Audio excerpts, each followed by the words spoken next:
दामाद भी रंग रंग के होते हैं, बात बड़े सुलझे हुए, बात बहुत ही डिसेंट, बार तो बिल्कुल बेटों की तरह होते हैं। लेकिन अक्सरियत की जो अगर तादाद देखी जाए तो अपनी माओं के और बहनों की तरफ से वो चाबी जैसे लगवा के आते हैं और वहाँ के पैम्पर्ड होते हैं।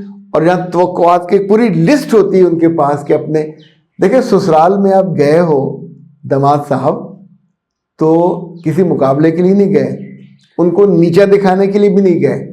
अगर वो नीचे हुए तो आप भी नीचे जाओगे। यानी जिनकी आप दामाद हो आप उनको इज्जत दोगे, बावकार समझोगे तो आप बावकार हो, वरना फिर उनको आप बेवकार करोगे, बेवकूत समझोगे, बेवकूत करोगे, बार बार उनको टीज दोगे, वहां से ना आपको मोहब्बत मिलेगी, ना आपको इज्जत मिलेगी, ना अहमियत मिलेगी।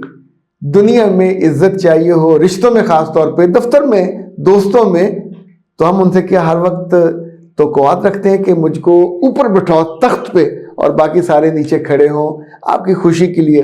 ये गुलामी का ज़माना नहीं है। इज्जत को, मोहब्बत को, कामयाबी को, चाहत को कमाना पड़ता है। You need to earn. अच्छा, अब आपकी माँ ने कहा कि वहाँ जाके ये नखरे करने हैं, ये नखरे करने करोगे तो कुछ दिन वो सह लेंगे, उसके बाद आपको वहाँ आने की दावत भी मिलना बंद हो जाएगी।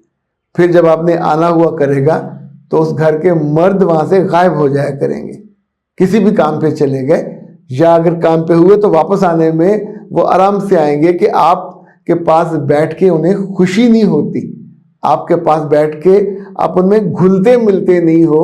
तो ये बदमिजाजी ज़िंदगी का आप हिस्सा बनाओगे तो ये आपकी पहचान बन जाएगी और ये बहुत बुरी पहचान है।